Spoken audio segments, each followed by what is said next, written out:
ನಮಸ್ಕಾರ. ತಮ್ಮೆಲ್ಲರಿಗೂ PS education Infotech ಚಾನಲ್ಗೆ ಸ್ವಾಗತ ಸುಸ್ವಾಗತ.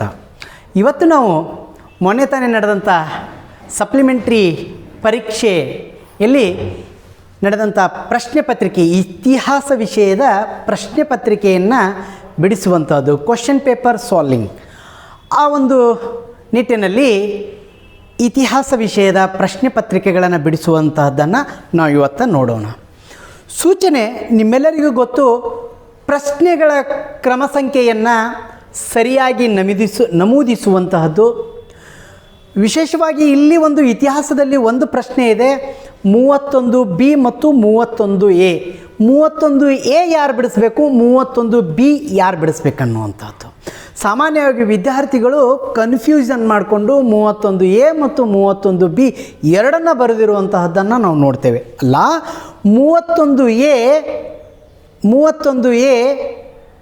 ಮತ್ತು 31Bಯಲ್ಲಿ ಏನು ವ್ಯತ್ಯಾಸ ಇದೆ ಅನ್ನುವಂಥದ್ದು ಹೇಳ್ತೀನಿ. 31B ಯಾವ ವಿದ್ಯಾರ್ಥಿಗಳು ಅಂಧರಾಗಿದ್ದಾರಲ್ಲ, ಅಂಧ ವಿದ್ಯಾರ್ಥಿಗಳ ಮಾತ್ರ 31B ಬಿಡಿಸ್ಬೇಕು. 31A ಅಂಧ ವಿದ್ಯಾರ್ಥಿಗಳಲ್ಲದಂಥವರು ಬಿಡಿಸ್ಬೇಕು. ಇಷ್ಟನ್ನು ನೀವು ತಿಳ್ಕೊಳ್ರಿ. ಮೂರನೇ ಸೂಚನೆ ಏನಿದೆ ಅಂದ್ರೆ, ಪ್ರಶ್ನೆಯ ಸೂಚನೆಗೆ ಅನುಗುಣವಾಗಿ ಉತ್ತರಗಳನ್ನು ಉತ್ತರಿಸುವಂತಹದ್ದು.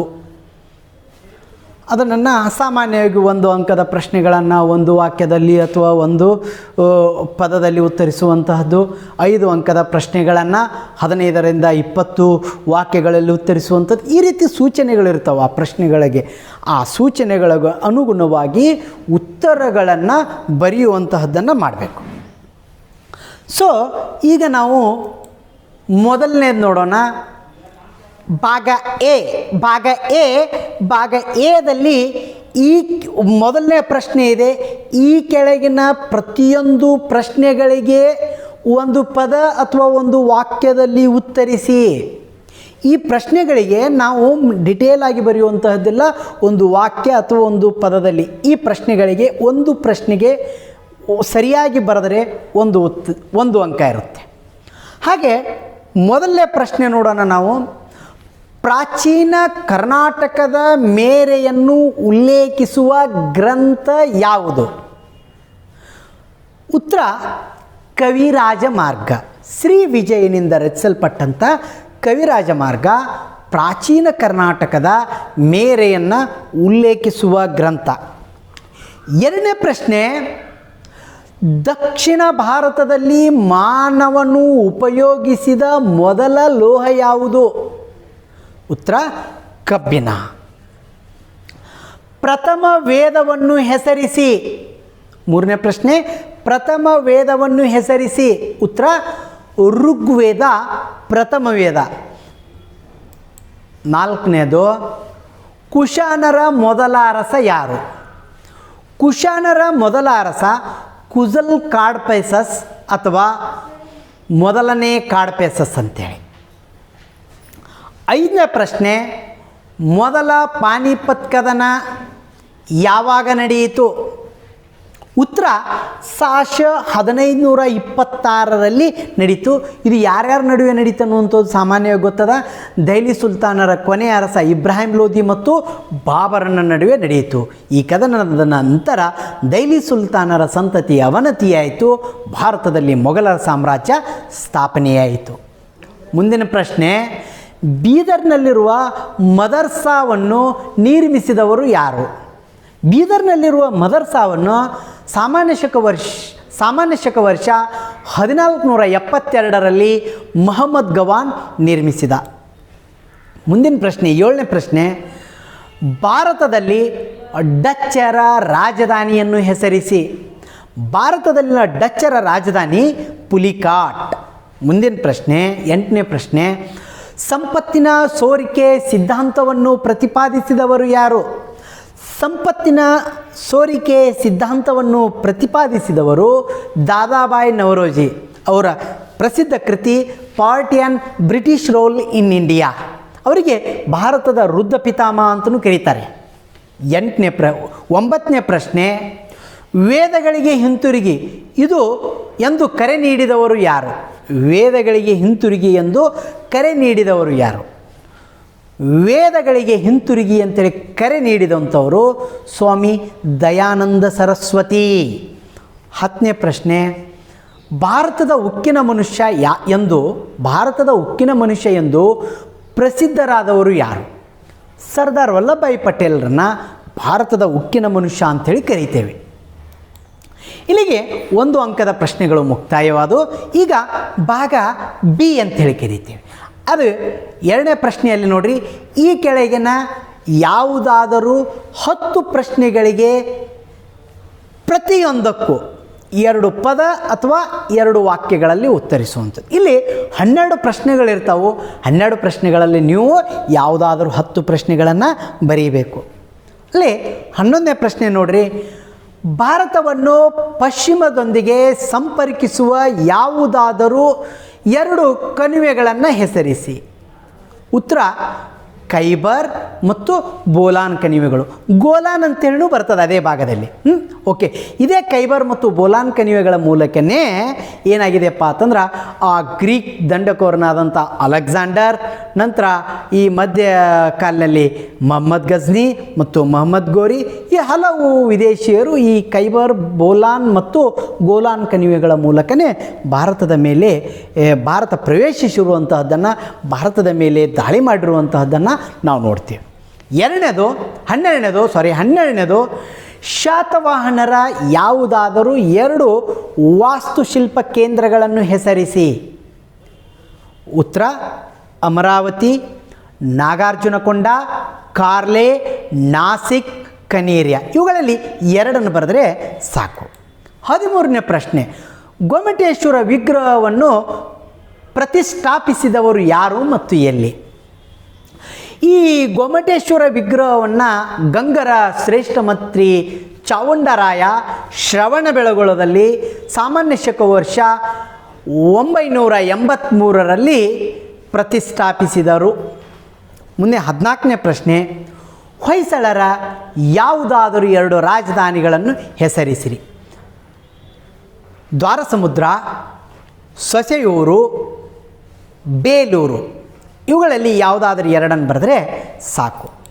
15ನೇ ಪ್ರಶ್ನೆ, ದೆಹಲಿಯನ್ನಾಳಿದ ಯಾವುದಾದರೂ 2 ಸುಲ್ತಾನ ಸಂತತಿಗಳನ್ನು ಹೆಸರಿಸಿರಿ. ಕಾಲಾನುಕ್ರಮದಲ್ಲಿ ಬರೀಬೇಕಾದರೆ ಗುಲಾಮಿ ಸಂತತಿ, ಖಿಲ್ಜಿ ಸಂತತಿ, ತುಘಲಕ್ ಸಂತತಿ, ಸೈಯದ್ ಸಂತತಿ ಮತ್ತು ಲೋಧಿ ಸಂತತಿ. ಒಟ್ಟು 5 ಸಂತತಿಗಳು ದೆಹಲಿಯನ್ನು ಆಳಿರುವಂತಹದ್ದನ್ನು ನಾವು ನೋಡ್ತೇವೆ. ಅದರಲ್ಲಿ ಯಾವುದಾದ್ರೂ 2 ಬರೆಯಿರಿ ಇಲ್ಲಿ ನಾವು ಹೇಳಿದರೆ. ಮುಂದಿನ ಅಬುಲ್ ಫಜಲ್ನ 2 ಕೃತಿಗಳನ್ನು ಹೆಸರಿಸಿ. ಅಬುಲ್ ಫಜಲ್ ಅಕ್ಬರನ ಆಸ್ಥಾನದಲ್ಲಿದ್ದಂತಹ ಮಹಾನ್ ವಿದ್ವಾಂಸನಾಗಿದ್ದ, ಒಬ್ಬ ಇತಿಹಾಸಕಾರನೂ ಆಗಿದ್ದ. ಆತ ರಚಿಸಿದಂಥ 2 ಮುಖ್ಯ ಕೃತಿಗಳಂದರೆ ಐನಿ ಅಕ್ಬರಿ ಮತ್ತು ಅಕ್ಬರ್ನಾಮ. ಐನಿ ಅಕ್ಬರಿ ಮತ್ತು ಅಕ್ಬರ್ನಾಮ ಇವು ಅಕ್ಬರ್ನ ಕಾಲದ ಇತಿಹಾಸವನ್ನು ತಿಳಿದುಕೊಳ್ಳಲು ಸಹಾಯಕಾರಿಯಾದಂಥ ಕೃತಿಗಳು. 17ನೇ ಪ್ರಶ್ನೆ, ಚಿಕ್ಕ ದೇವರಾಜ ಒಡೆಯರ ಯಾವುದಾದರೂ 2 ಬಿರುದುಗಳನ್ನು ತಿಳಿಸಿ.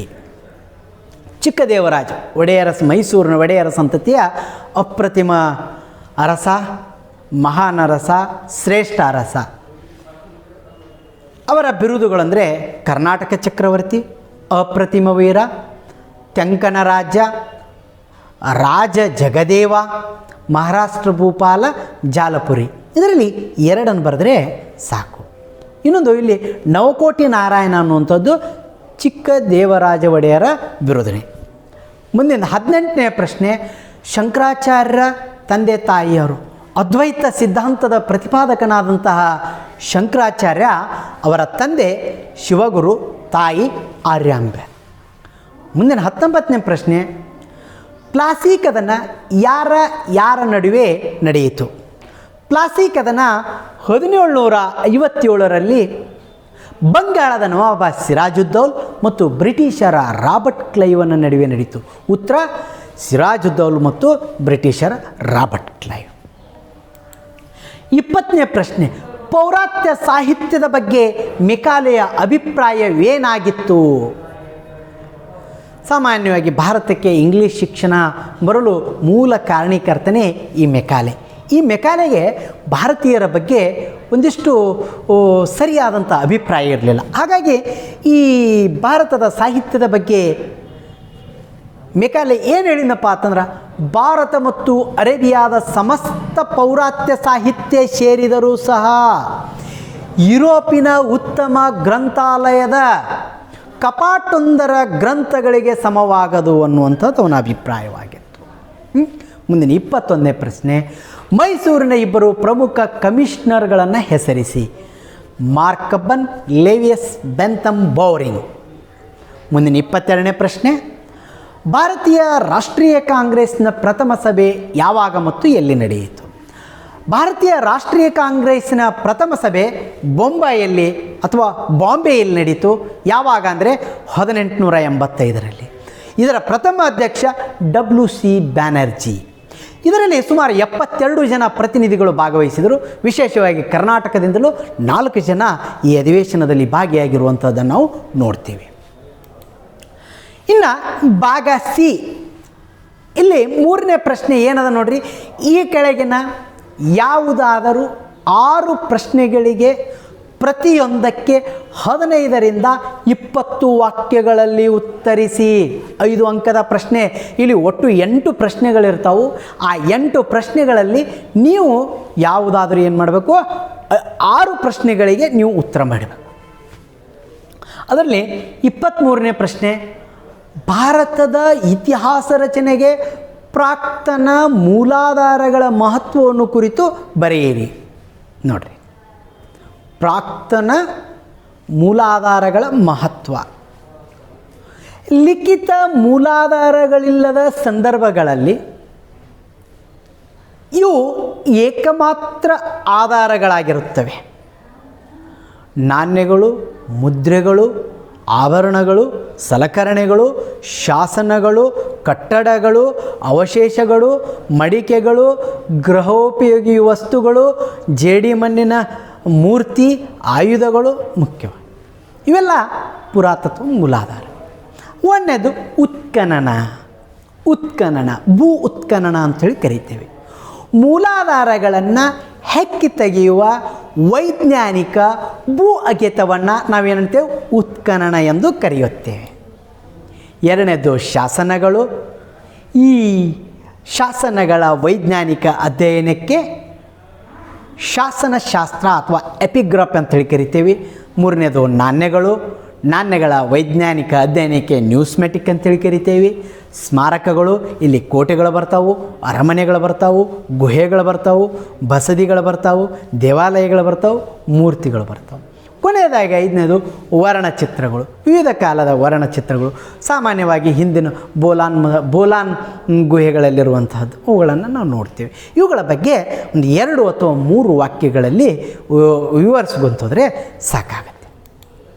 24ನೇ ಪ್ರಶ್ನೆ, ಸಿಂಧೂ ಜನರ ಸಾಮಾಜಿಕ ಮತ್ತು ಆರ್ಥಿಕ ಸ್ಥಿತಿಯನ್ನು ತಿಳಿಸಿರಿ. ಸಿಂಧೂ ಜನರ ಸಾಮಾಜಿಕ ಮತ್ತು ಆರ್ಥಿಕ ಸ್ಥಿತಿ ಮೇಲೆ ಪೀಠಿಕೆ ಬರೀಬೇಕು.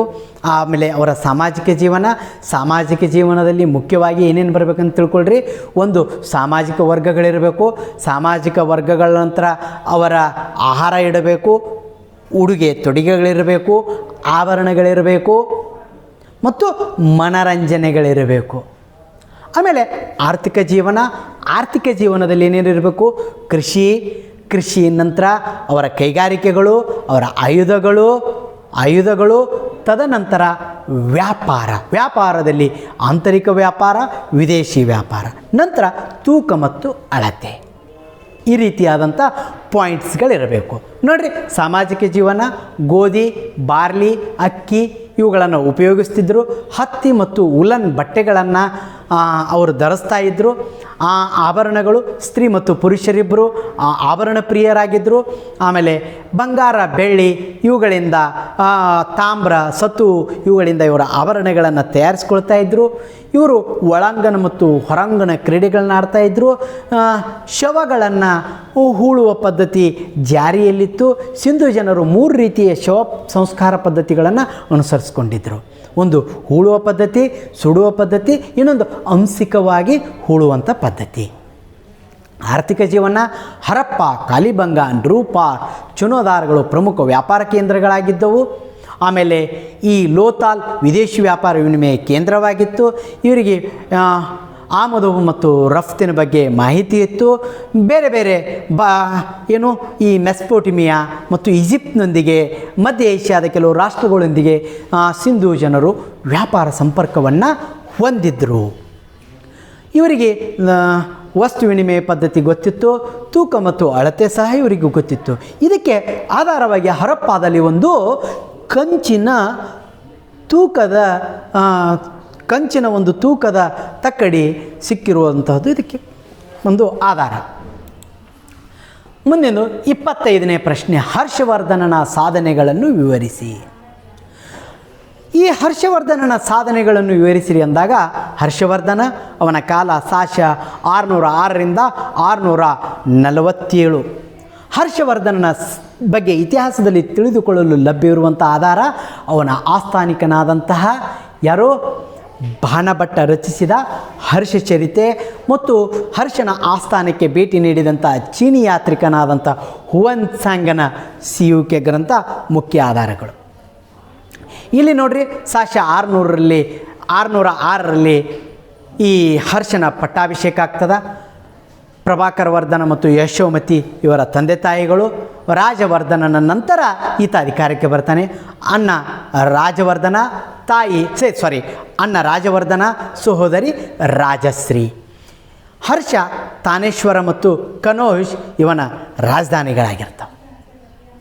ಆಮೇಲೆ ಇವನ ಸಾಧನೆಗಳನ್ನು ನಾವು ನೋಡಿದಾಗ ಮೊದಲಿಗೆ ಮಾಳವದ ದೇವಗುಪ್ತನ ಮೇಲೆ ದಾಳಿ ಮಾಡ್ತಾನೆ. ಆಮೇಲೆ ಬಂಗಾಳದ ಶಶಾಂಕನ ಮೇಲೆ ದಾಳಿ ಮಾಡ್ತಾನೆ. ತದನಂತರ ಏನಪ್ಪ ಅಂತಂದ್ರೆ ಈ 612ರಲ್ಲಿ ಪಂಚ ಸಿಂಧು ರಾಜ್ಯಗಳನ್ನು ಈತ ವಶಪಡಿಸಿಕೊಳ್ತಾನೆ. ಇದಾದ ನಂತರ ಒರಿಸ್ಸಾ, ಅಂಗ, ವಂಗ, ಮಗಧಗಳನ್ನು ವಶಪಡಿಸಿಕೊಂಡು ಸಂಪೂರ್ಣವಾಗಿ ಉತ್ತರ ಭಾರತವನ್ನು ಈತ ಆಕ್ರಮಿಸಿಕೊಳ್ತಾನೆ. ಉತ್ತರ ಭಾರತ ಇವನ ಅಧಿಕಾರ ವ್ಯಾಪ್ತಿಗೆ ಬರುತ್ತೆ. ಹೀಗಾಗಿ ಉತ್ತರಪತೇಶ್ವರ ಎಂಬ ಬಿರುದನ್ನು ಈತ ಧರಿಸ್ತಾನೆ. ತದನಂತರ ಬಹುಮುಖ್ಯವಾದಂಥ ಒಂದು ಯುದ್ಧ ಉತ್ತರದ ಹರ್ಷವರ್ಧನ ಮತ್ತು ದಕ್ಷಿಣದ ಪುಲಿಕೇಶಿಯ ನಡುವೆ ಸಾಶ 634ರಲ್ಲಿ ನರ್ಮದಾ ನದಿಯ ದಂಡೆಯ ಮೇಲೆ ನಡೀತಾ, ಅದು ನರ್ಮದಾ ಕದನ ಅಂತೇಳಿ ಹೆಸರುವಾಸಿ ಆಗ್ತದೆ. ಈ ನರ್ಮದಾ ಕದನದಲ್ಲಿ ಹರ್ಷ ಸೋಲನ್ನು ಅನುಭವಿಸ್ತಾನೆ. ತದನಂತರ ಇವನ ಸಾಮ್ರಾಜ್ಯ ವಿಸ್ತಾರ ಉತ್ತರದ ಹಿಮಾಲಯದಿಂದ ದಕ್ಷಿಣದ ಏನಪ್ಪ ಅಂತಂದರೆ ಈ ದಕ್ಷಿಣದ ನರ್ಮದಾ ನದಿಯವರೆಗೆ ಇವನ ಸಾಮ್ರಾಜ್ಯ ವಿಸ್ತರಿಸಿತ್ತು. ತದನಂತರ ಇವನ ಬಿರುದುಗಳು ಶಿಲಾದಿತ್ಯ ಮತ್ತು ಉತ್ತರಪತೇಶ್ವರ ಇವನ ಮುಖ್ಯವಾದಂಥ ಬಿರುದು. ಹರ್ಷ ಕೇವಲ ಸೈನಿಕ ಹೋರಾಟಗಾರನ ಅಷ್ಟೇ ಆಗಿರದೆ ಈತ ಒಬ್ಬ ಕಲೆ ಸಾಹಿತ್ಯದ ಪೋಷಕನೂ ಆಗಿದ್ದ. ಸಂಸ್ಕೃತದ ಮಹಾನ್ ವಿದ್ವಾಂಸನೂ ಆಗಿದ್ದ. ಈತ ನಾಗಾನಂದ, ರತ್ನಾವಳಿ, ಪ್ರಿಯದರ್ಶಿಕ ಅನ್ನುವಂಥ ಕೃತಿಗಳನ್ನು ಈತ ರಚಿಸ್ತಾನೆ. ಜೊತೆಗೆ ಹರ್ಷ ತನ್ನ ಆಸ್ಥಾನದಲ್ಲಿ ಬಾಣಭಟ್ಟನಿಗೆ ಆಶ್ರಯವನ್ನು ನೀಡಿದ್ದ. ಇದಲ್ಲದೆ ಈತ ಹರ್ಷವರ್ಧನ ಇನ್ನೂ ಹಲವು ಸಾಧನೆಗಳನ್ನು ಬೌದ್ಧ ಧರ್ಮದ ಮಹಾನ್ ಪೋಷಕನಾಗಿದ್ದ. ಪೂರ್ವದಲ್ಲಿ ಈತ ಹಿಂದೂ ಧರ್ಮದ ಶಿವ ಮತ್ತು ಸೂರ್ಯನ ಆರಾಧಕನಾಗಿದ್ದ. ತದನಂತರ ದಿವಾಕರ ಮಿತ್ರನ ಪ್ರಭಾವದಿಂದ ಮತ್ತು ಹುಯನ್ಸಾಂಗನ ಪ್ರಭಾವದಿಂದ ಬೌದ್ಧ ಧರ್ಮದ ಮಹಾಯಾನದ ಪಂಥದ ಮಹಾನ್ ಅನುಯಾಯಿಯಾದ. ಜೊತೆಗೆ ನಳಂದ ವಿಶ್ವವಿದ್ಯಾಲಯದ ಮಹಾನ್ ಪೋಷಕನಾಗಿದ್ದ. ನಳಂದ ವಿಶ್ವವಿದ್ಯಾಲಯದ ಪೋಷಣೆಗಾಗಿ ಸುಮಾರು 100 ಗ್ರಾಮಗಳ ಕಂದಾಯವನ್ನು ನಳಂದ ವಿಶ್ವವಿದ್ಯಾಲಯಕ್ಕೆ ನೀಡಿರುವಂಥದ್ದನ್ನು ನಾವು ನೋಡ್ತೇವೆ. ಇಷ್ಟು ಹರ್ಷವರ್ಧನನ ಬಗ್ಗೆ ಬರೆದರೆ ಸಾಕು. ಮುಂದಿಂದು 26ನೇ ಪ್ರಶ್ನೆ, ಹೊಯ್ಸಳರ ವಾಸ್ತುಶೈಲಿಯ ಪ್ರಮುಖ ಲಕ್ಷಣಗಳನ್ನು ತಿಳಿಸಿರಿ. ಇಲ್ಲಿ ಹೊಯ್ಸಳರ ವಾಸ್ತುಶೈಲಿ, ಆ ಹೊಯ್ಸಳರ ವಾಸ್ತುಶೈಲಿಗೆ ಏನಂತ ಕರಿತೇವೆ ನಾವು? ಹೊಯ್ಸಳ ಶೈಲಿ ಅಂತಲೇ ಕರಿತೇವೆ. ಆಮೇಲೆ ಇವರ ವಾಸ್ತುಶೈಲಿಯ ಲಕ್ಷಣಗಳು, ಇವರ ಕಾಲದಲ್ಲಿ ರಚನೆಯಾದಂಥ ಪ್ರಮುಖ ದೇವಾಲಯಗಳು, ಇವರ ಆಸ್ಥಾನದಲ್ಲಿರುವಂಥ ಪ್ರಮುಖ ವಾಸ್ತುಶಿಲ್ಪಗಳು ಮತ್ತು ಲಲಿತ ಕಲೆ, ಇಷ್ಟರ ಒಂದು ಮಾಹಿತಿಯನ್ನು ನೀವು ಬರೀಬೇಕು. ಇಲ್ಲಿ ನಾನು ಪಾಯಿಂಟ್ ವೈಸ್ ಹೇಳ್ಕೊತ ಹೋಗ್ತೀನಿ. ಮಾಧ್ಯಮ ಕೂಟ ದೇವಾಲಯಗಳು, ಏಕಕೂಟ, ದ್ವಿಕೂಟ, ತ್ರಿಕೂಟ, ಚತುಷ್ಕೂಟ ಮತ್ತು ಪಂಚಕೂಟ ದೇವಾಲಯಗಳು. ಆಮೇಲೆ ಭುವನೇಶ್ವರಿ ವಿಗ್ರಹ, ಸಭಾಮಂಟಪ, ಆಮೇಲೆ ಜಾಲೇಂದ್ರಿಯಗಳು, ಸೂಕ್ಷ್ಮ ಕೆತ್ತನೆಗಳು, ಮದಿನಿಕೆಯರ ವಿಗ್ರಹಗಳು, ಈ ರೀತಿ ಅವರಿಗೆ ಸಂಬಂಧಪಟ್ಟಂಥ ಮಾಹಿತಿಯನ್ನು ಬರೀಬೇಕು. ವಿಶೇಷವಾಗಿ ಒಂದಿಲ್ಲಿ ನೆನಪಿಟ್ಟುಕೊಳ್ಬೇಕಾಗಿತ್ತು, ಹೊಯ್ಸಳರ ವಾಸ್ತುಶಿಲ್ಪದಲ್ಲಿ ಆ ವಿಷ್ಣುವರ್ಧನ ಕಾಲವನ್ನು ವಾಸ್ತುಶಿಲ್ಪದ ಸುವರ್ಣಯುಗ ಅಂಥೇಳಿ ನಾವು ಕರಿತೇವೆ. ಸುಮಾರು 11ರಿಂದ 13ನೇ ಶತಮಾನದವರೆಗೆ ನೂರಾರು ದೇವಾಲಯಗಳನ್ನು ಈ ಹೊಯ್ಸಳರು ನಿರ್ಮಿಸಿರುವಂತಹದ್ದನ್ನು ನೋಡ್ತೇವೆ. ಮುಖ್ಯವಾಗಿ ಬೇಲೂರಿನಲ್ಲಿ ನಿರ್ಮಾಣವಾದಂಥ ದೇವಾಲಯಗಳು, ಹಳೆಬೀಡಿನಲ್ಲಿ ಹೊಯ್ಸಳೇಶ್ವರ ದೇವಾಲಯ, ಆಮೇಲೆ ಸೋಮನಾಥಪುರದ ಕೇಶವ ದೇವಾಲಯ, ಇವುಗಳು ಅವರ ಕಾಲದಲ್ಲಿ ನಿರ್ಮಾಣವಾದಂಥ ಪ್ರಮುಖ ದೇವಾಲಯಗಳು. ಮುಂದೆ 27ನೇ ಪ್ರಶ್ನೆ, ತಾಳಿಕೋಟೆ ಕದನ ಕಾರಣ ಮತ್ತು ಪರಿಣಾಮಗಳನ್ನು ಬರೆಯಿರಿ. ಜನವರಿ 23, 1565ರಲ್ಲಿ ನಡೆದಂಥ ಇತಿಹಾಸ ಪ್ರಸಿದ್ಧವಾದಂತಹ ತಾಳಿಕೋಟೆ ಕದನ, ಇದಕ್ಕೆ ಬನ್ನಿಹಟ್ಟಿ ಕದನ ಅಂತಲೂ ಕರೀತಾರೆ. ಹಾಗೆ ಇನ್ನೊಂದೇನಪ್ಪ ಅಂತ ರಕ್ಕಸಗಿ ತಂಗಡಿಗೆ ಕದನ ಅಂತಲೂ ಕರೀತಾರೆ. ಇದು ಒಂದು ಮಹಾನ್ ಸಾಮ್ರಾಜ್ಯದ ಅವನತಿಗೆ ಕಾರಣವಾಗಿರುವಂತಹದ್ದನ್ನು ನಾವು ನೋಡ್ತೇವೆ. ವಿಜಯನಗರದ ಅರಸರು ಮತ್ತು ಬಹುಮನಿ ಸುಲ್ತಾನರ ನಡುವೆ ನಡೆದಂಥ ಕದನ. ಕಾರಣಗಳು: ತುಂಗಭದ್ರಾ ಮತ್ತು ಕೃಷ್ಣಾ ನದಿಯ ದೋಹಾ ಪ್ರದೇಶದ ಮೇಲಿನ ಪ್ರಭುತ್ವ, ಧಾರ್ಮಿಕ ಭಿನ್ನತೆ, ಆಮೇಲೆ ಅಳಿಯ ರಾಮರಾಯನ ವಿದೇಶಾಂಗ ನೀತಿ ಮತ್ತು ತತ್ಕ್ಷಣದ ಕಾರಣಕ್ಕೆ ಏನಪ್ಪ ಅಂತಂದರೆ ವಿಜಯನಗರದ ಅರಸನಾದಂಥ ಯಾರು ಈ ರಾಮರಾಯ ಮುಸ್ಲಿಂ ರಾಯಭಾರಿಗಳನ್ನು ಅವಮಾನಿಸಿರುವಂತಹದ್ದು ಈ ತಾಳಿಕೋಟೆ ಕದನಕ್ಕೆ ತತ್ಕ್ಷಣದ ಕಾರಣ ಆಗ್ತದೆ. ಯುದ್ಧದ ಗತಿ 1565 ಜನವರಿ 23ರಂದು. ಇದರಲ್ಲಿ ಯಾರು ಗೆಲ್ತಾರಂದರೆ ಬಹುಮನಿ ಸುಲ್ತಾನರು ಗೆಲ್ತಾರೆ. ವಿಜಯನಗರ ಸಾಮ್ರಾಜ್ಯ ಅವನತಿಯಾಗುತ್ತೆ. ಇದರ ಪರಿಣಾಮ ಏನಾಗುತ್ತೆ? ವಿಜಯನಗರ ಸಾಮ್ರಾಜ್ಯ ಅವನತಿ ಆಗ್ತದೆ, ಜೊತೆಗೆ ಬಹುಮನಿ ಸುಲ್ತಾನರ ಸಾಮ್ರಾಜ್ಯನೂ ಸಹ ಅವನತಿಯತ್ತ ಸಾಗ್ತದೆ.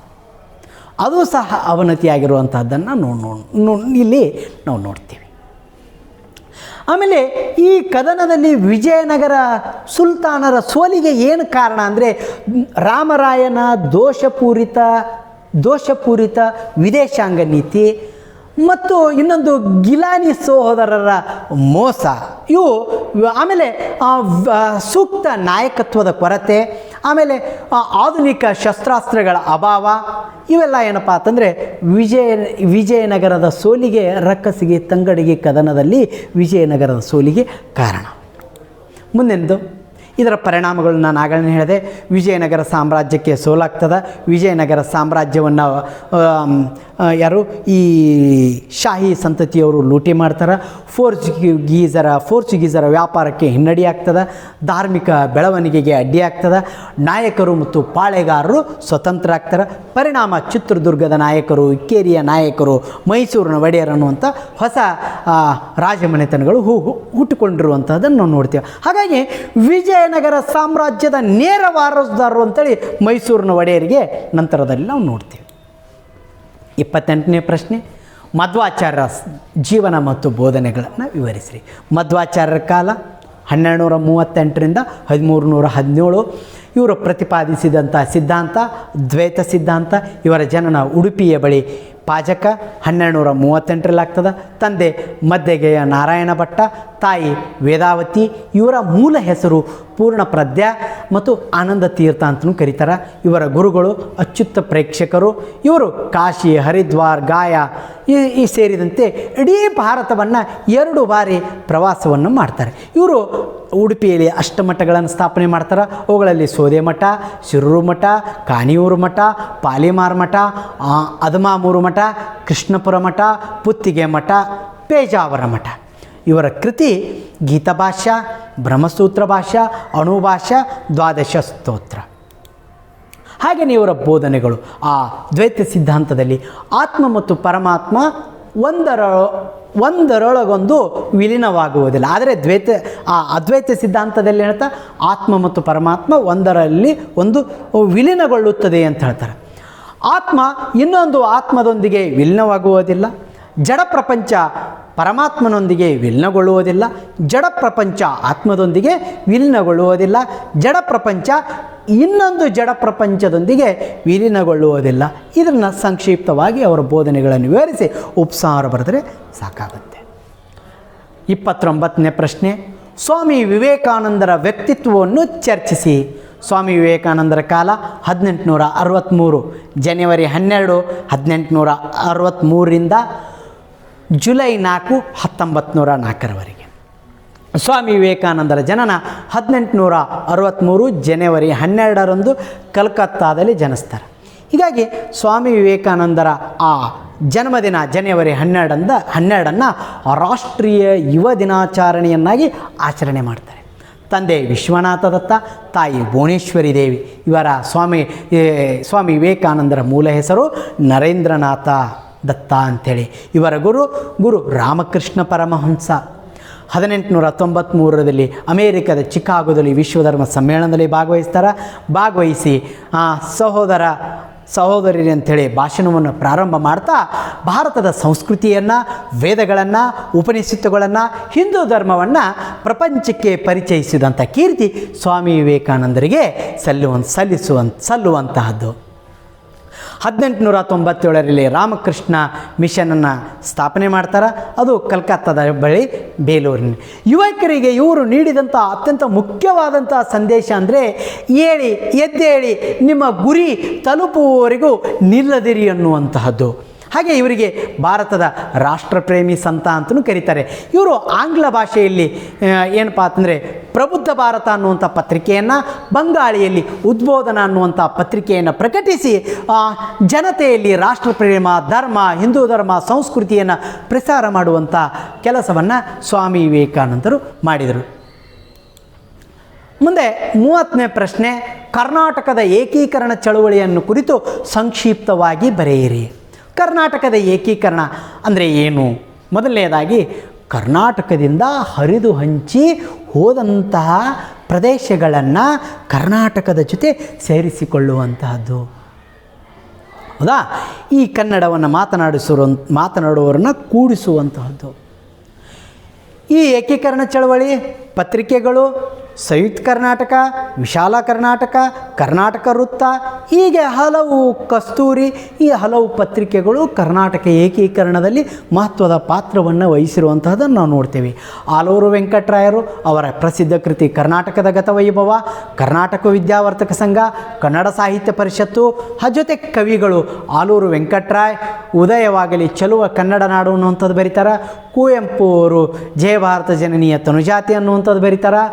BM ಶ್ರೀಯವರು ಏರಿಸು ಹಾರಿಸು ಕನ್ನಡದ ಬಾವುಟ, ಪಂಜಂ ಮಂಗೇಶ್ರೇ ಮುಂತಾದವರು ಕನ್ನಡದ ಪ್ರೀತಿ, ಕನ್ನಡಿಗರನ್ನು ಏಕೀಕರಣಗೊಳಿಸುವಲ್ಲಿ ಅವರು ತಮ್ಮದೇ ಆದಂಥ ಭಾಷಣಗಳ ಮೂಲಕ, ಪತ್ರಿಕೆಗಳ ಮೂಲಕ, ಬರವಣಿಗೆಗಳ ಮೂಲಕ ಕನ್ನಡಿಗರನ್ನು ಎಚ್ಚರಿಸುವಂತಹದ್ದನ್ನು ಮಾಡ್ತಾರೆ. ಮುಂದೆ ಕರ್ನಾಟಕ ಪ್ರದೇಶ್ ಕಾಂಗ್ರೆಸ್ ಕಮಿಟಿ, ಕರ್ನಾಟಕ ಸಭಾ, ಕರ್ನಾಟಕ ಏಕೀಕರಣ ಸಮಿತಿ ಇವುಗಳೆಲ್ಲ ಕರ್ನಾಟಕ ಏಕೀಕರಣಗೊಳಿಸುವಲ್ಲಿ ತಮ್ಮದೇ ಆದಂಥ ಪಾತ್ರವನ್ನು ಮಾಡ್ತಾರೆ. ಜೊತೆಗೆ ಈ ಸಿದ್ದಪ್ಪ ಕಂಬಳಿಯವರು ಕರ್ನಾಟಕ ಏಕೀಕರಣ ಸಮಿತಿಯಲ್ಲಿ ಕರ್ನಾಟಕ ಏಕೀಕರಣದಲ್ಲಿ ಬಹುಮುಖ್ಯವಾದಂಥ ಪಾತ್ರವನ್ನು ನಿರ್ವಹಿಸ್ತಾರೆ. ಜೊತೆಗೆ 1924ರಲ್ಲಿ ಬೆಳಗಾವಿ ಕಾಂಗ್ರೆಸ್ ಅಧಿವೇಶನ ಮಹಾತ್ಮ ಗಾಂಧೀಜಿಯವರ ನೇತೃತ್ವದಲ್ಲಿ ನಡೀತದೆ. ಅಲ್ಲಿ ಕರ್ನಾಟಕ ಏಕೀಕರಣ ಕುರಿತು ಏನಪ್ಪ ಅಂತಂದು ಚರ್ಚೆ ಆಗುತ್ತೆ. ನೆಹರು ವರದಿ, ತದನಂತರ ಆಲೂರು ವೆಂಕಟರಾಯರು, ಗುದ್ಲೆಪ್ಪ ಹಳ್ಳಿಕೇರಿ, ಆಮೇಲೆ ದೇಶಪಾಂಡೆ, ರಾಮಸ್ವಾಮಿ ಅಯ್ಯಂಗಾರ್, ಕಂಗ್ಯಾಲ್ ಹನುಮಂತರಯ್ಯ, ಎಸ್ ನಿಜಲಿಂಗಪ್ಪನ ಇವರೆಲ್ಲರೂ ಒಂದು ಪ್ರಯತ್ನದ ಫಲವಾಗಿ ಕರ್ನಾಟಕ ಆಗುತ್ತೆ. 1900 ಸ್ವಾತಂತ್ರ್ಯದ ನಂತರ 1949ರಲ್ಲಿ ದಾರ್ ಸಮಿತಿ, 48ರಲ್ಲಿ ದಾರ್ ಸಮಿತಿ, 49ರಲ್ಲಿ JVP ಕಮಿಟಿ, 1953ರಲ್ಲಿ ರಾಜ್ಯಗಳ ಪುನರ್ವಿಂಗಡಣೆಗಾಗಿ ಒಂದು ಸಮಿತಿ ರಚನೆ ಆಗುತ್ತೆ. 1955ರಲ್ಲಿ ಫಜಲ್ ಅಲಿ ಆಯೋಗ. ಇದರ ಒಂದು ಶಿಫಾರಸಿನ ಮೇರೆಗೆ ಕರ್ನಾಟಕ ವಿಶಾಲ ಮೈಸೂರು ರಾಜ್ಯ ಆಗ್ತದೆ 1956 ನವೆಂಬರ್ 1ರಂದು. ಮುಂದೆ 1973 ನವೆಂಬರ್ 1ರಂದು ಅಂದಿನ ಮುಖ್ಯಮಂತ್ರಿಯಾದಂಥ ದೇವರಾಜ ಅರಸು ಅವರು ವಿಶಾಲ ಮೈಸೂರಿಗೆ ಕರ್ನಾಟಕ ಅಂಥೇಳಿ ನಾಮಕರಣ ಮಾಡಿ ವಿಶೇಷ ಎಲ್ಲವುಗಳ ಬಗ್ಗೆ ಸಂಕ್ಷಿಪ್ತವಾಗಿ ವಿವರಣೆ ಬರೆದರೆ ಸಾಕಾಗುತ್ತೆ. ಇಲ್ಲಿಗೆ 5 ಅಂಕದ ಪ್ರಶ್ನೆಗಳು ಮುಕ್ತಾಯವಾದವು. ಈಗ ಭಾಗ ಡಿ 4ನೇ ಪ್ರಶ್ನೆ, ಸೂಚನೆಗಳನ್ವಯ ಈ ಕೆಳಗಿನ ಪ್ರಶ್ನೆಯನ್ನು ಉತ್ತರಿಸಿ. ನಾನು ಆವಾಗ ಹೇಳಿದ್ದೆ 31A ಮತ್ತು 31B. 31B ಅಂಧ ವಿದ್ಯಾರ್ಥಿಗಳು ಉತ್ತರಿಸಬೇಕು, 31A ಅಂಧರಲ್ಲದ ಅಂಧ ವಿದ್ಯಾರ್ಥಿಗಳನ್ನು ಹೊರತುಪಡಿಸಿ ಅಂದರೆ ಅವರೆಲ್ಲರೂ ಇದನ್ನು ಉತ್ತರಿಸಬೇಕು. ಇಲ್ಲಿ ಏನದಪ್ಪ ಅಂತಂದ್ರೆ 8 ಸ್ಥಳಗಳನ್ನು ನಿಮಗೆ ಕ್ವಶನ್ ಪೇಪರ್ನಲ್ಲಿ ಕೊಟ್ಟಿರ್ತಾರೆ. ಆ 8 ಸ್ಥಳಗಳಲ್ಲಿ ಯಾವುದಾದರೂ 5 ಸ್ಥಳಗಳನ್ನು ನಿಮಗೇನು ಉತ್ತರ ಪತ್ರಿಕೆ ಜೊತೆ ಒಂದು ಮ್ಯಾಪ್ ಕೊಟ್ಟಿರ್ತಾರಲ್ಲ, ಆ ಮ್ಯಾಪ್ನಲ್ಲಿ 5 ಸ್ಥಳಗಳನ್ನು ಗುರುತಿಸಬೇಕು. ಯಾವ 5 ಸ್ಥಳಗಳನ್ನು ನೀವು ಗುರುತಿಸಿರ್ತಿರಲ್ಲ, ಅದೇ 5 ಸ್ಥಳಗಳ ಐತಿಹಾಸಿಕ ಮಹತ್ವವನ್ನು ನೀವು ಬರೀಬೇಕು. ಬರೆದ್ರೆ 10 ಅಂಕ ನಿಮಗೆ ಕಟ್ಟಿಟ್ಟಂಥ ಬುತ್ತಿ ಅಂತ ಏನು ಕರಿತೀವಿ. ಹಾಗೆ ಈಗ ನಾವು ನೋಡೋಣ. 31A 8 ಸ್ಥಳಗಳನ್ನು ನಿಮ್ಗೆ ಕೊಟ್ಟಿದ್ದಾರೆ. ಹರಪ್ಪ, ಪಾಟ್ಲಿಪುತ್ರ, ಬದಾಮಿ, ದೆಹಲಿ, ಬಿಜಾಪುರ್, ಪಾಂಡಿಚೇರಿ, ಮೀರತ್, ದಂಡಿ. ಈ 8 ಸ್ಥಳಗಳಲ್ಲಿ ಯಾವುದಾದ್ರೂ 5 ಸ್ಥಳಗಳನ್ನು ನೀವು ಗುರುತಿಸಬೇಕು. ಗುರುತಿಸಿದಂಥ ಆ 5 ಸ್ಥಳಗಳ ಐತಿಹಾಸಿಕ ಮಹತ್ವವನ್ನು ಬರೀಬೇಕು. ಮೊದಲನೆಯದಾಗಿ ಹರಪ್ಪ. ಇದು ಸಿಂಧು ನಾಗರಿಕತೆಯ ಪ್ರಮುಖ ನಿವೇಶನಗಳಲ್ಲಿ ಒಂದು. ಇದು ರಾವಿ ನದಿಯ ದಂಡೆಯ ಮೇಲಿದೆ. 1921ರಲ್ಲಿ ದಯಾರಾಮ್ ಸಹಾನಿಯವರು ಈ ಹರಪ್ಪವನ್ನು ಉತ್ಖನನ ಮಾಡಿದರು. ಇಲ್ಲಿ ಉಗ್ರಾಣ ಕಂಡು ಬಂದಿದೆ.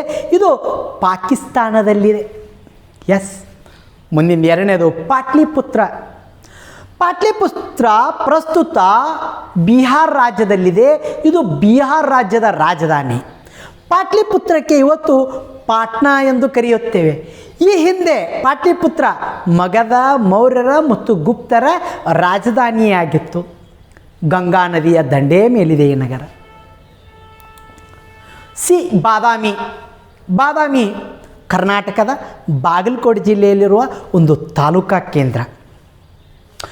ಬಾದಾಮಿ ಆರಂಭಿಕ ಚಾಲುಕ್ಯರ ರಾಜಧಾನಿಯಾಗಿತ್ತು. ಹಾಗಾಗಿ ಬಾದಾಮಿಯ ಚಾಲುಕ್ಯರಂತೇಳಿ ಅವರು ಪ್ರಸಿದ್ಧರಾದರು. ಬಾದಾಮಿಯ ಮೊದಲ ಹೆಸರು ವಾತಾಪಿ. ಇಲ್ಲಿ ಗುಹಾಂತರ ದೇವಾಲಯಗಳು ಇರುವಂತಹದ್ದನ್ನು ನಾವು ನೋಡ್ತೀವಿ. ದೆಹಲಿ ಯಮುನಾ ನದಿಯ ದಂಡೆಯ ಮೇಲಿದೆ. ದೆಹಲಿ ಸುಲ್ತಾನರ ಮತ್ತು ಮೊಘಲರ ರಾಜಧಾನಿಯಾಗಿತ್ತು. ದೆಹಲಿ ಇಂದು ಪ್ರಸ್ತುತ ಭಾರತದ ರಾಜಧಾನಿಯಾಗಿದೆ. ಇಲ್ಲಿ ಇರುವಂಥ ಪ್ರಮುಖ ಐತಿಹಾಸಿಕ ಸ್ಮಾರಕಗಳೆಂದರೆ ಕುತುಬ್ ಮಿನಾರ್, ಕೆಂಪುಕೋಟೆ, ಜಾಮಿಯಾ ಮಸೀದಿ, ಪಾರ್ಲಿಮೆಂಟ್ ಭವನ ಮುಂತಾದವುಗಳು. ಈ ಬಿಜಾಪುರ ಕರ್ನಾಟಕದ ಒಂದು ಜಿಲ್ಲಾ ಕೇಂದ್ರ. ಇದು ಹಿಂದೆ ಆದಿಲ್ಶಾಹಿಗಳ ರಾಜಧಾನಿಯಾಗಿತ್ತು. ಇಲ್ಲಿರುವಂಥ ಪ್ರಮುಖ ಸ್ಮಾರಕಗಳು ಗೋಳಗುಮ್ಮಟ, ಇಬ್ರಾಹಿಂ ರೋಜಾ, ಬಾರಾಕಮಾನ್, ಆಸಾರ್ ಮಹಲ್, ಗಗನ್ ಮಹಲ್ ಮುಂತಾದವುಗಳು. ಪಾಂಡಿಚೇರಿ ಇಂದು ಒಂದು ಕೇಂದ್ರಾಡಳಿತ ಪ್ರದೇಶ. ಹಿಂದೆ ಇದು ಫ್ರೆಂಚರ ರಾಜಧಾನಿಯಾಗಿತ್ತು. ಮದ್ರಾಸ್ ಹತ್ತಿರ ಕೋರಮಂಡಲ ತೀರದಲ್ಲಿದೆ. ಇಲ್ಲಿ ಅರವಿಂದೋ ಆಶ್ರಮ ಇದೆ. ಖ್ಯಾತ ಕ್ರಾಂತಿಕಾರಿಗಳಾದಂಥ ಅರವಿಂದವರು ಇಲ್ಲಿ ಒಂದು ಏನಪ್ಪ ಅಂತ ಆಶ್ರಮವನ್ನು ಸ್ಥಾಪಿಸಿರುವಂಥದ್ದು ನಾವು ನೋಡ್ತೀವಿ. ಪಾಂಡಿಚೇರಿಗೆ ಇಂದಿನ ಹೆಸರು ಪುದುಚೇರಿ ಅಂತೇಳಿ ನಾವು ಕರೀತಾರೆ. ಮೀರತ್ ಇದು ಉತ್ತರ ಪ್ರದೇಶದಲ್ಲಿದೆ. ದೆಹಲಿಯ ಸಮೀಪದ 1857ರ ಪ್ರಥಮ ಸ್ವಾತಂತ್ರ್ಯ ಸಂಗ್ರಾಮದ ಒಂದು ಪ್ರಮುಖ ಕೇಂದ್ರವಾಗಿತ್ತು. ದಂಡಿ ಗುಜರಾತಿನ ಪಶ್ಚಿಮ ತೀರದಲ್ಲಿದೆ. ಗಾಂಧೀಜಿಯವರು ಉಪ್ಪಿನ ಸತ್ಯಾಗ್ರಹವನ್ನು ಕೈಗೊಂಡಂಥ ಸ್ಥಳ. 1930ರಲ್ಲಿ ಸಾಬರಮತಿ ಆಶ್ರಮದಿಂದ ಹೊರಟು ದಂಡಿಯಲ್ಲಿ ಉಪ್ಪು ತಯಾರಿಸುವುದರೊಂದಿಗೆ ಕಾಯಿದೆ ಮಂಗ ಚಳವಳಿಯನ್ನು ಮಹಾತ್ಮ ಗಾಂಧೀಜಿಯವರು ಪ್ರಾರಂಭ ಮಾಡಿದರು.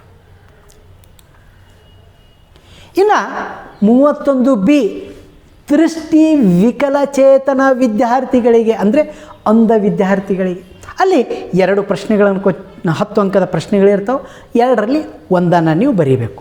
ಒಂದನೇದು ಮೊಹಮ್ಮದ್ ಬಿನ್ ತುಘಲಕನ ಆಡಳಿತ ಪ್ರಯೋಗಗಳನ್ನು ವಿಮರ್ಶಾತ್ಮಕವಾಗಿ ವಿಶ್ಲೇಷಿಸಿ, ಅಥವಾ 1857ರ ಪ್ರಥಮ ಸ್ವಾತಂತ್ರ್ಯ ಸಂಗ್ರಾಮಕ್ಕೆ ಕಾರಣ ಮತ್ತು ಪರಿಣಾಮಗಳನ್ನು ವಿವರಿಸಿ. ನೋಡಿ, ಮೊಹಮ್ಮದ್ ಬಿನ್ ತುಘಲಕ್ 1325ರಿಂದ 1351, 1325ರಲ್ಲಿ ಆತ ಸಿಂಹಾಸನವನ್ನೇರ್ತಾನೆ.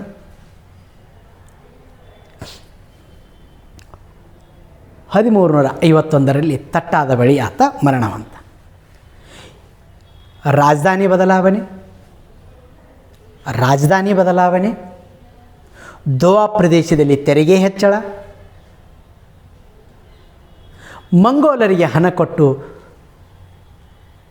ಕಳಿಸುವಂತಹದ್ದು, ಖೋರಾಸಾನ್ ದಂಡಯಾತ್ರೆ, ಸಾಂಕೇತಿಕ ನಾಣ್ಯ ಪ್ರಯೋಗ ಇವುಗಳನ್ನು ಕುರಿತು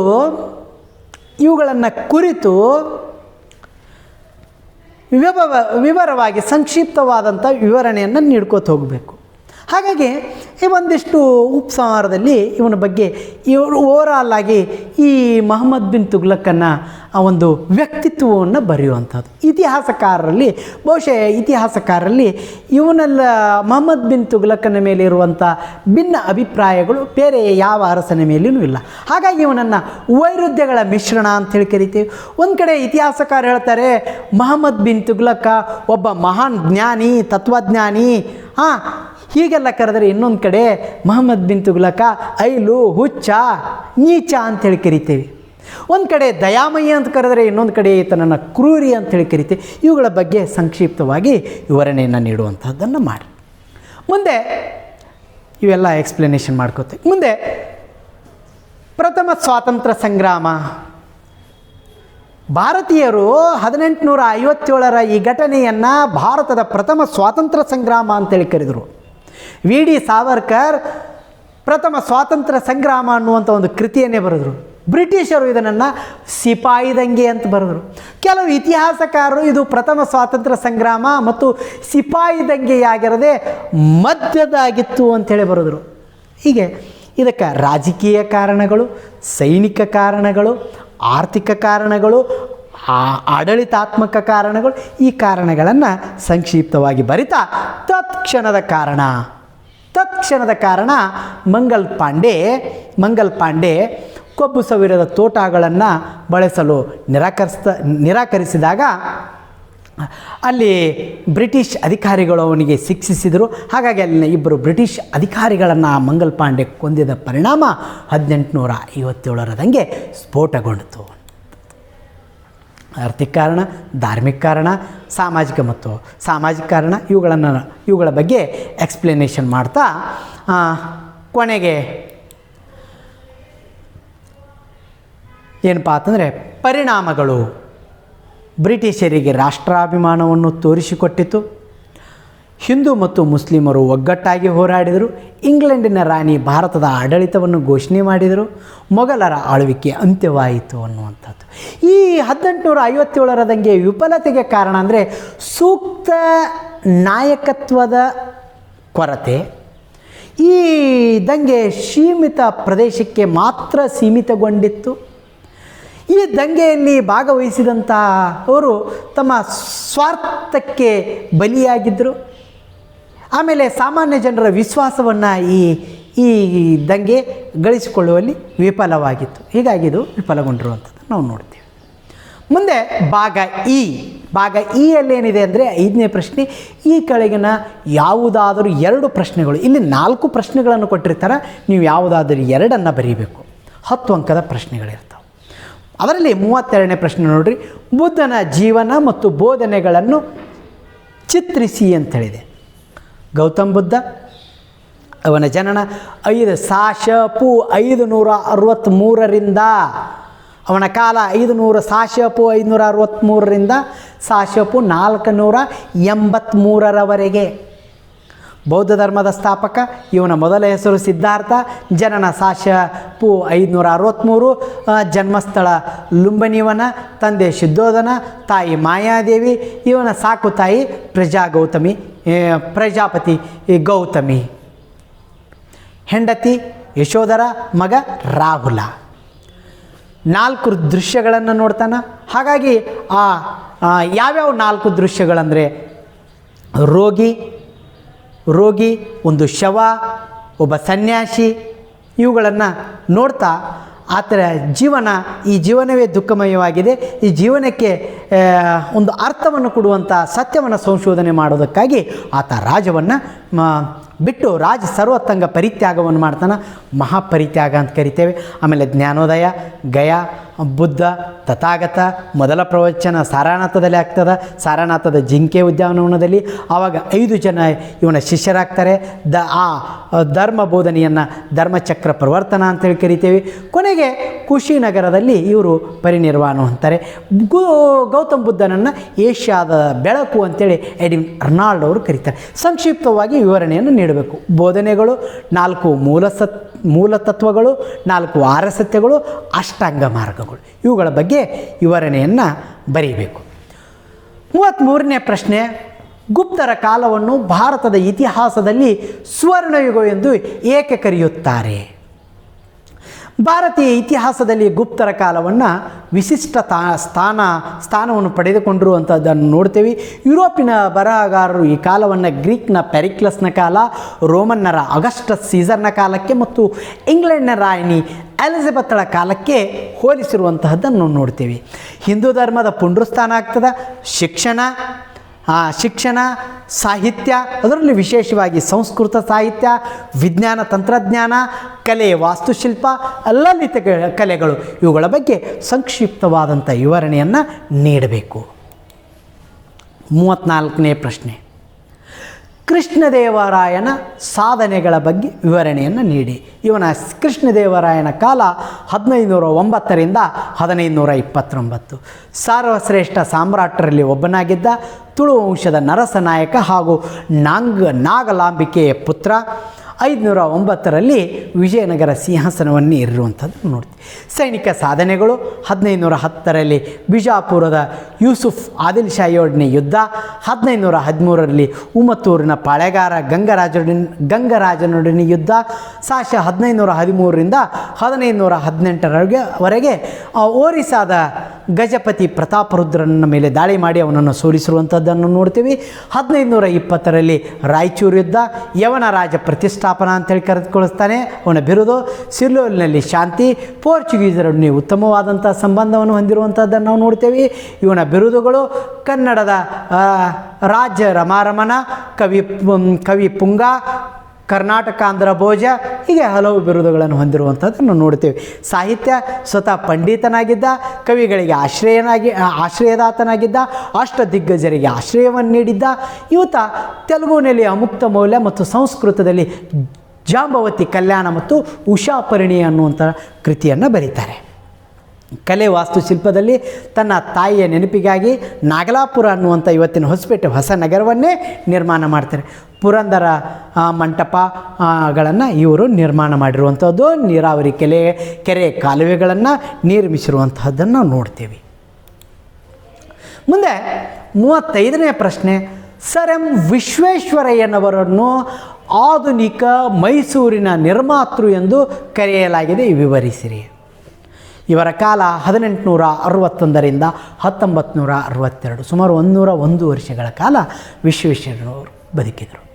ಇವರನ್ನು ಆಧುನಿಕ ಮೈಸೂರಿನ ಶಿಲ್ಪಿ, ಆಧುನಿಕ ಮೈಸೂರಿನ ನಿರ್ಮಾತೃ ಅಂತೇಳಿ ಕರಿತೇವೆ. ಜನನ 1861 ಸೆಪ್ಟೆಂಬರ್ 15. ಇವರ ಜನನವನ್ನು ಸೆಪ್ಟೆಂಬರ್ 15 ಇಂಜಿನಿಯರ್ಗಳ ದಿವಸ ಅಂತೇಳಿ ಆಚರಣೆ ಮಾಡ್ತೀವಿ. ಜನ್ಮಸ್ಥಳ ಮುದ್ದೇನಹಳ್ಳಿ. ತಂದೆ ಶ್ರೀನಿವಾಸ ಶಾಸ್ತ್ರಿ, ತಾಯಿ ವೆಂಕಟಲಕ್ಷ್ಮಮ್ಮ. ಇವರ ಪ್ರಾಥಮಿಕ ಶಿಕ್ಷಣ ಚಿಕ್ಕಬಳ್ಳಾಪುರದಲ್ಲಿ ಆಗ್ತದೆ. BA ಸೆಂಟ್ರಲ್ ಕಾಲೇಜ್ ಬೆಂಗಳೂರಿನಲ್ಲಿ ಆಗ್ತದೆ. ಇಂಜಿನಿಯರಿಂಗ್ ಪದವಿ ಪುಣೆಯಲ್ಲಿ ಪಡೆದುಕೊಳ್ತಾರೆ. ಮೈಸೂರಿನ ಮುಖ್ಯ ಇಂಜಿನಿಯರ್, ದಿವಾನ ಪದವಿ, ಸರ್ವತೋಮುಖ ಅಭಿವೃದ್ಧಿಯನ್ನು ಇವರು ಮಾಡ್ತಾರೆ. ಇವರ ಸುಧಾರಣೆಗಳು: ಆಡಳಿತಾತ್ಮಕ ಸುಧಾರಣೆಗಳು, ಕೈಗಾರಿಕೆ ಅಭಿವೃದ್ಧಿ, ಶೈಕ್ಷಣಿಕ ಸುಧಾರಣೆಗಳು, ಇತರೆ ಸುಧಾರಣೆಗಳು, ಪರಿಹಾರ ಕಾರ್ಯಗಳು. ಇವರ ಕೃತಿಗಳು: ಭಾರತ ರತ್ನ ಪ್ರಶಸ್ತಿ 1955ರಲ್ಲಿ ಭಾರತ ರತ್ನ ಪ್ರಶಸ್ತಿಯನ್ನು ಪಡಿತಾರೆ. ಭಾರತ ರತ್ನ ಪ್ರಶಸ್ತಿಯನ್ನು ಪಡೆದ ಪ್ರಥಮ ಕನ್ನಡಿಗ. Rapid development of industry, my working my memorise ಅನ್ನುವಂಥ ಇವರ ಕೃತಿಗಳು. ಇದು ಅವರ ಆತ್ಮಚರಿತ್ರೆ. ಸಂಕ್ಷಿಪ್ತವಾಗಿ ವಿವರಣೆಯನ್ನು ನೀಡಿದರೆ ಸಾಕು. ಮುಂದೆ ಭಾಗ F ಅಂತೇಳಿ ಬರುತ್ತೆ. ಇಲ್ಲಿ ಪ್ರಶ್ನೆ 6 ಇಲ್ಲಿ 36 ಮತ್ತು 37 ಅಂಥೇಳಿ ಒಂದು ಹೊಂದಿಸಿ ಬರೆಯಿರಿ, ಇನ್ನೊಂದು ಕಾಲಾನುಕ್ರಮ. ಈಗ 36ರಲ್ಲಿ ಈ ಕೆಳಗಿನವುಗಳನ್ನು ಹೊಂದಿಸಿ ಬರೆಯಿರಿ ಅಂಥೇಳಿ. ಎ ಪಟ್ಟಿ ಮತ್ತು ಬಿ ಪಟ್ಟಿ ಅಂಥೇಳಿ ಮೊದಲು ಎ ಪಟ್ಟಿ ಓದ್ತೀನಿ, ಆಮೇಲೆ ಬಿ ಪಟ್ಟಿ ಓದ್ತೀನಿ. ನೋಡಿರಿ, ಮೆಗಸ್ತನೀಸ್, ಎರಡನೇದು ಚೋಳರ ಗ್ರಾಮಾಡಳಿತ, ಶಿವಾಜಿ, ಉಡ್ಡನ ವರದಿ ಮತ್ತು ಆಲೂರು ವೆಂಕಟರಾಯ. ಇಲ್ಲಿ ನೋಡಿರಿ, ಬಿ ಪಟ್ಟಿಯಲ್ಲಿ ಛತ್ರಪತಿ, ಕರ್ನಾಟಕ ವೈಭವ, ಇಂಡಿಕಾ, ಉತ್ತರ ಮೇರೂರು, ಇಂಗ್ಲೀಷ್ ಶಿಕ್ಷಣದ ಮಹಾಸನ್ನದ. ಉತ್ತರ ನೋಡಿರಿ, ಮೆಗಸ್ತನೀಸ್ ಇಂಡಿಕಾ, ಚೋಳರ ಗ್ರಾಮಾಡಳಿತ, ಉತ್ತರ ಮೇರೂರು ಶಾಸನ, ಶಿವಾಜಿ ಛತ್ರಪತಿ ಅನ್ನುವಂಥ ಒಂದು ಬಿರುದು, ವುಡ್ ವರದಿ ಇಂಗ್ಲೀಷ್ ಶಿಕ್ಷಣದ ಮಹಾಸನದು. ಇದು 1854 ಕಾಲ. ಆಲೂರು ವೆಂಕಟರಾಯ ಅವರು ರಚಿಸಿದ ಪ್ರಮುಖ ಕೃತಿ ಕರ್ನಾಟಕ ಗತವೈಭವ. ಮುಂದೆ 37ನೇ ಪ್ರಶ್ನೆ, ಈ ಕೆಳಗಿನ ಘಟನೆಗಳನ್ನು ಕಾಲಾನುಕ್ರಮದಲ್ಲಿ ಬರೆಯಿರಿ. ರಾಜ ತೋದರಮಲ್ಲನ ಕಂದಾಯ ಪದ್ಧತಿ, ಬ್ರಹ್ಮ ಸಮಾಜ, ಭಾರತಕ್ಕೆ ಆರ್ಯ ಆಗಮನ, ಭಾರತ ಬಿಟ್ಟು ತೊಲಗಿ ಚಳವಳಿ, ತಕ್ಕೊಳಂ ಕದನ. ಇವುಗಳನ್ನು ಕಾಲಾನುಕ್ರಮದಲ್ಲಿ ಬರೆದರೆ ಮೊದಲು ಭಾರತಕ್ಕೆ ಆರ್ಯರ ಆಗಮನ ಬರುತ್ತೆ, ತಕ್ಕೊಳಂ ಕದನ ಬರುತ್ತೆ, ರಾಜ ತೋದರಮಲ್ಲನ ಕಂದಾಯ ಪದ್ಧತಿ ಬರುತ್ತೆ, ತದನಂತರ ಬ್ರಹ್ಮ ಸಮಾಜ ಬರುತ್ತೆ, ಕೊನೆಯದಾಗಿ ಭಾರತ ಬಿಟ್ಟು ತೊಲಗಿ ಚಳವಳಿ ಬರುತ್ತೆ. ಈ ರೀತಿ ಕ್ರಮವಾಗಿ ಬರೆದ್ರೆ ನಿಮಗೆ 5ಕ್ಕೆ 5 ಅಂಕಗಳು ಬರುತ್ತೆ. ಇಲ್ಲಿಯವರೆಗೆ ನಾವು 2020 ಸೆಪ್ಟೆಂಬರ್ನಲ್ಲಿ ನಡೆದಂಥ ಸಪ್ಲಿಮೆಂಟ್ರಿ ಪರೀಕ್ಷೆ ಇತಿಹಾಸದ ಒಂದು ಪ್ರಶ್ನೆ ಪತ್ರಿಕೆಗಳ ಪ್ರಶ್ನೆ ಮತ್ತು ಉತ್ತರಗಳನ್ನು ಸವಿವರವಾಗಿ ನಾವು ನೋಡಿದೆವು. ಸೊ ಈ ಒಂದು ವಿಡಿಯೋ ನಿಮಗೆ ಲೈಕ್ ಆದರೆ ಶೇರ್ ಮಾಡಿ. ನಮಸ್ಕಾರ.